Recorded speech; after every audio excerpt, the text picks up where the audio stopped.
السلام عليكم ورحمة الله وبركاته. الحمد لله وحده والصلاة والسلام على من لا نبي بعده. أما بعد فقد قال الله تبارك وتعالى في كلامه المجيد: أعوذ بالله من الشيطان الرجيم. بسم الله الرحمن الرحيم. يا أيها الناس اتقوا ربكم الذي خلقكم من نفس واحدة صدق الله العظيم.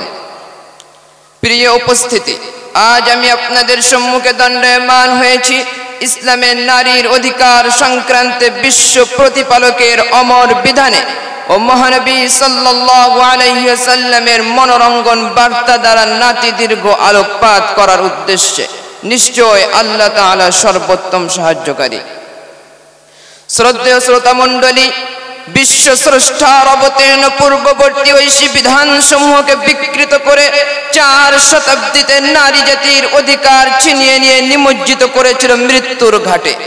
তন্মধ্যে আরব দুনিয়ায় ছিল নারী জাতির করুণ পরিস্থিতি।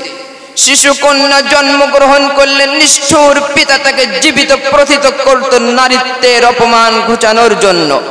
শুভযাত্রায় নারীর সাক্ষাৎ অশুভ অমঙ্গলজনক ব্যাপার বলে মনে করা হতো। ইউনানের নারী জাতিকে শয়তানের বেটি, নিকৃষ্ট, নগণ্য, জঘন্য বস্তু বলে মনে করা হতো এবং তাদেরকে পশু পক্ষী ও দাস দাসীর ন্যায় হাটে বাজারে ক্রয় বিক্রয় করা হতো। এবং খ্রিস্টানরা এ বিষয়ে মতভেদ সৃষ্টি করেছিল যে নারী জাতি মানব গোষ্ঠী না জন্তু জানোয়ার। পরে তারা এই সিদ্ধান্তে উপনীত হয়েছিল নারী জাতি পশু পক্ষীর সদৃশ্য। বিশ্ব স্রষ্টা তাদেরকে পুরুষদের সেবা যত্নের জন্য সৃজন করেছেন।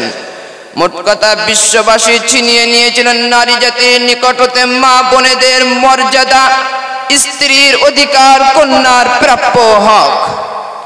বিশ্বজুড়ে গর্জে উঠেছিল নারী জাতির করুণ পরিস্থিতির আত্মকোলাহল।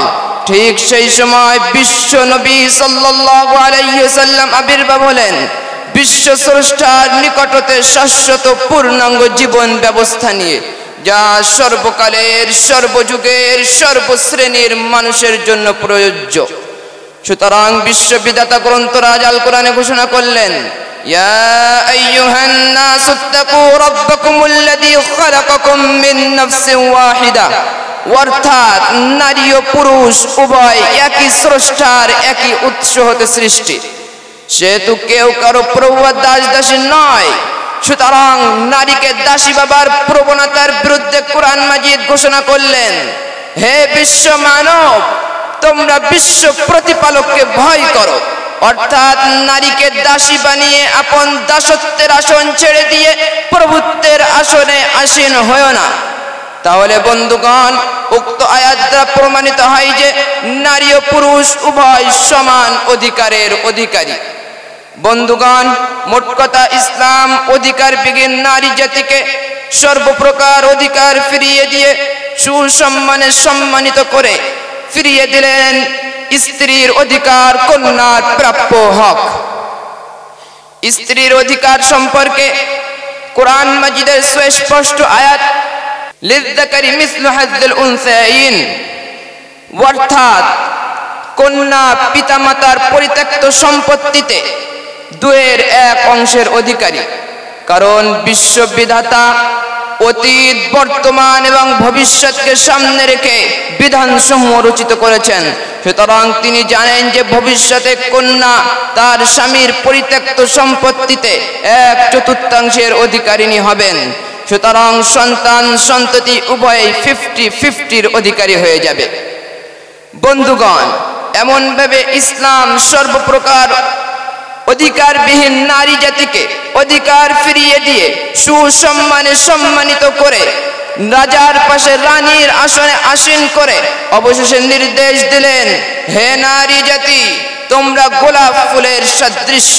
সুতরাং যেমন ভাবে গোলাপ ফুলের সুগন্ধে সুগন্ধিত হয়ে মানব মন গোলাপ ফুলকে তুলতে চায়, ধরতে চায়, সর্বদা পাশে রাখতে চায়, মানবের মনের মণিকণ্ঠে স্থান করে নেয়, তদ্রূপ তোমরাও সুতরাং তোমরা গোলাপ ফুলের পাপড়িতে আবদ্ধ হয়ে থাকো, বার হইও না।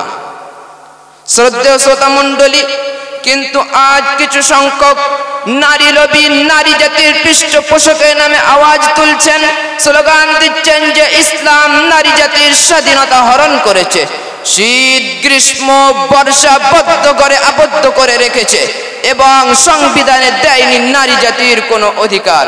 আসলে কি তাই? না, বরং ভোগবাদী পুরুষ ভোগ লালসার সামগ্রীতে পড়ে সত্যের সম্মুখে মিথ্যার কৃষ্ণ নেকাব টেনে দিয়ে ইসলামের বিরুদ্ধে মিথ্যা অপবাদ রটাচ্ছে।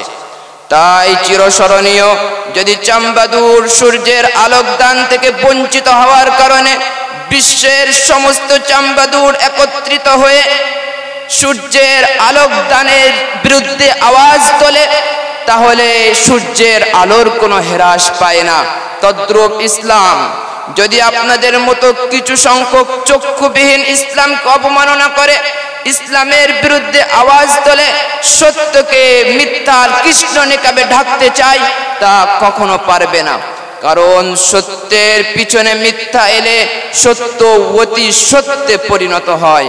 এমনটাই হবে ইসলাম ইনশাআল্লাহ। ওয়া আখিরু দাওয়ানা আনিল হামদুলিল্লাহি রাব্বিল আলামিন।